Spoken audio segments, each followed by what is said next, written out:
विभागों में होने वाले टेंडर कार्य में घपले का आरोप लगाते हुए ठेकेदार एसोसिएशन ने निर्माण एजेंसियों के खिलाफ मोर्चा खोल दिया है। ठेकेदारों ने एक बैठक करते हुए कहा कि लोक निर्माण विभाग सहित अन्य निर्माण वाले विभागों में गलत तरीके से टेंडर कार्य हो रहे हैं। लोक निर्माण विभाग में अधिशासी अभियंता सहित अन्य अभियंताओं के पद रिक्त होने के कारण ठेकेदारों को भुगतान नहीं हो पा रहे हैं। उन्होंने आरोप लगाया कि कई विभाग स्थानीय समाचार पत्रों में निविदा प्रकाशित करने की बजाय बाहरी जिलों के समाचार पत्रों में निविदा प्रकाशित कर अपने चहेतों को टेंडर दे रहे हैं। ठेकेदारों ने कहा कि वो इस संबंध में जल्द ही जिलाधिकारी से भी मुलाकात करेंगे।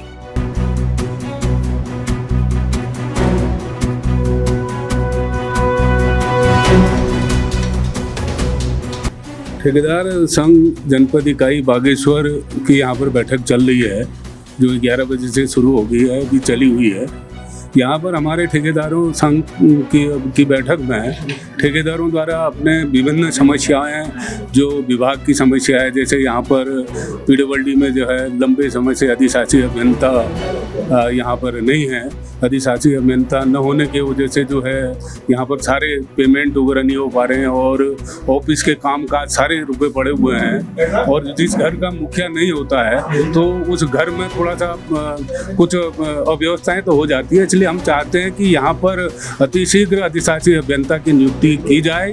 और नंबर 2, यहाँ पर स्टाफ की कमी है और स्टाफ भी जो है जो कमी है और जो है भी जो कुछ स्टाफ इस टाइप का है कि यहाँ पर हमारे कागज पत्री सारे गुम हो जा रहे हैं। वो कागज पत्री जो है हमारे ठेकेदारों को एक टेबल से दूसरे टेबल में चौकीदार का काम करना पड़ा है। जैसे चौकीदार एक टेबल से दूसरे टेबल में कागज लेता है, ठेकेदार ने अपने बिल अगर बनता है उस बिल को या कोई टाइम एक्सटेंशन या वेरिएशन जो भी आइटम है बनता है उसका ठेकेदारी से संबंधित उसको प्रत्येक टेबल में ले जाके उसको काम करवाना पड़ता है। जबकि ऐसा नहीं होना चाहिए था, ऐसा होता नहीं था। लेकिन अब ये राज्य बनने के बाद हमने तो सोचा राज्य बनने के बाद हमारे छोटे छोटे ठेकेदार आगे बढ़ेंगे और हमारे लोगों को फायदा होगा। हमारे जो बेरोजगारी है इस क्षेत्र में, एक ठेकेदारी मात्र यहाँ पर एक ऐसा साधन है कि कोई नौकरी तो है नहीं, पूरा आतंक, पूरे शहर पूरे इलाके में आतंक है। बंदरों का, भालू का, जानवरों का, साग सब्जी कुछ होती नहीं, गेहूँ फसल कुछ होती नहीं है, लोग भूखे तो वैसे ही मर रहे हैं। और यहाँ की खड़िया खुद के सब मैदानी क्षेत्रों में जा रही है, यहाँ का पानी मैदानी क्षेत्रों में जा रहा है, यहाँ की वन संपदा सारी मैदानी क्षेत्र में जा रहा है। मैग्नेसाइट, जिप्सम, तांबा, लोहा, चांदी, सोना जो है सब यहाँ से जा रहा है, लेकिन यहाँ कुछ भी नहीं है।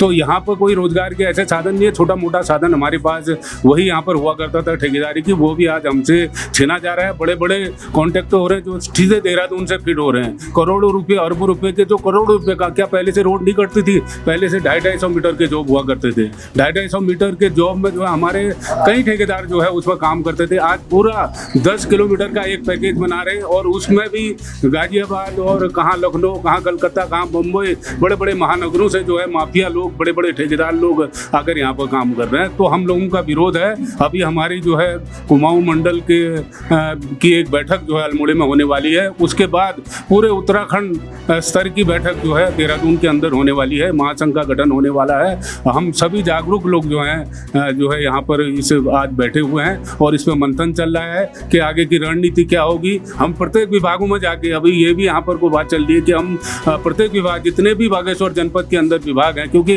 हर विभाग की अपनी अपनी अलग अलग पॉलिसी है, अलग अलग मैटर है। वही पीडब्ल्यूडी वाला अलग ही कर रहा है, अधिशासी अभियंता, जल निगम वाला अलग कर रहा है, लघु सिंचाई वाला अलग कर रहा है। अब लघु सिंचाई में तो यहाँ तक हो रहा है कि पहले आप एफडी दिखाओ तब आप टेंडर लेंगे। अरे तुम कौन होते हो एफडी वाले, बताओ।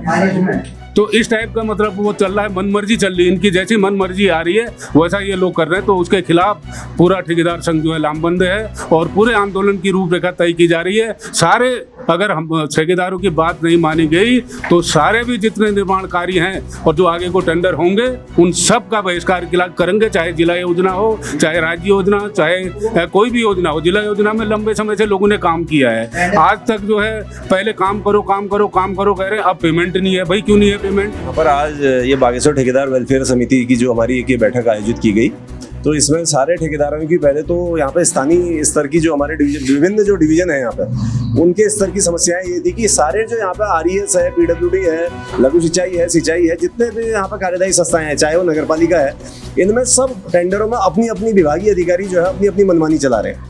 कहीं पहले आप FDR दिखाओ तब आपको टेंडर मिलेगा, और कहीं टेंडर की कॉस्ट आप कुछ और रख रहे हैं, जबकि कैटेगरी वाइज जब ABCD के टेंडर हैं तो आप GPW फॉर्म 9 का को फॉलो करते हैं, PWD के सारे नियम आप फॉलो करते हैं, तो सारे विभागों में एकरूपता होनी चाहिए।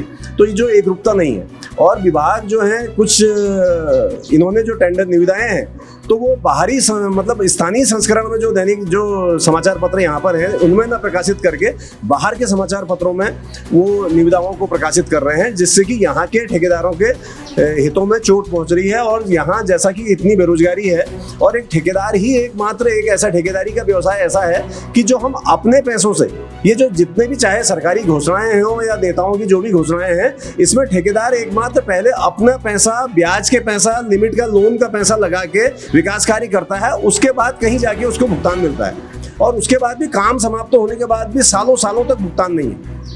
एक तरफ से GST का अगर हमने रिटर्न फाइल करना है, हम 2 दिन लेट होते हैं तो हमसे लेट फीस ली जाती है, इंटरेस्ट लिया जाता है, उसमें पेनाल्टी ली जाती है, मतलब एक ही मतलब उसके 3-3 सजाएं हैं। और अगर ठेकेदार का काम पूरा करने के बाद भी 5-5, 6-6 साल तक उसको भुगतान नहीं हो रहा है, तो उसका क्या विभागीय अधिकारियों पर इनको या विभाग पर मुआवजा नहीं होना चाहिए कि ठेकेदार को कंपनसेट किया जाए, जबकि ठेकेदार ऐसी विषम परिस्थितियों में काम कर रहा है। तो ऐसे यहाँ पर क्या है, रॉयल्टी के प्रकरण है, GST के प्रकरण है, और कुछ तो बहुत सारे प्रकरण तो ऐसे हैं ठेकेदारों के जो यहाँ पे स्थानीय स्तर पर, डिवीजन स्तर पे हैं।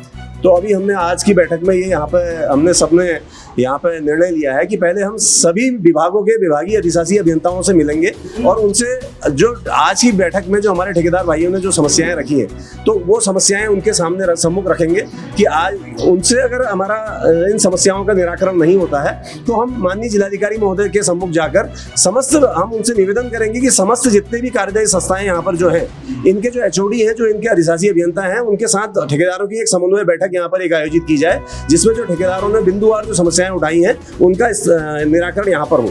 अदरवाइज ठेकेदार कोर्ट जाने को बाध्य है, और अब तो कॉमर्शियल कोर्ट यहीं पे हमारे हल्द्वानी में खुल गई है कि हमारे जितने भी उसमें प्रावधान है कि जब जो विभाग चाहे कोई भी कारण, कोई भी बहानेबाजी करके हमारा 5-5, 6-6 साल तक जो हमारे भुगतान लंबित रखे गए हैं उसका भुगतान नहीं कर रहा है, तो हम कॉमर्शियल कोर्ट की शरण लेंगे और विभाग पे उसका इंटरेस्ट समेत इनको देना पड़ेगा।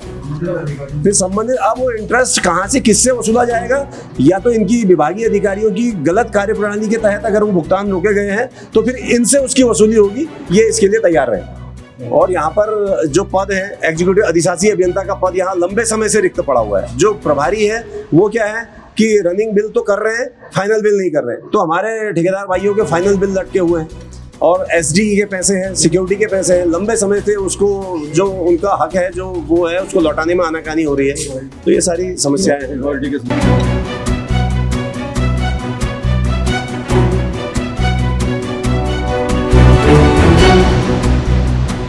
CCN न्यूज के लिए ब्यूरो रिपोर्ट बागेश्वर।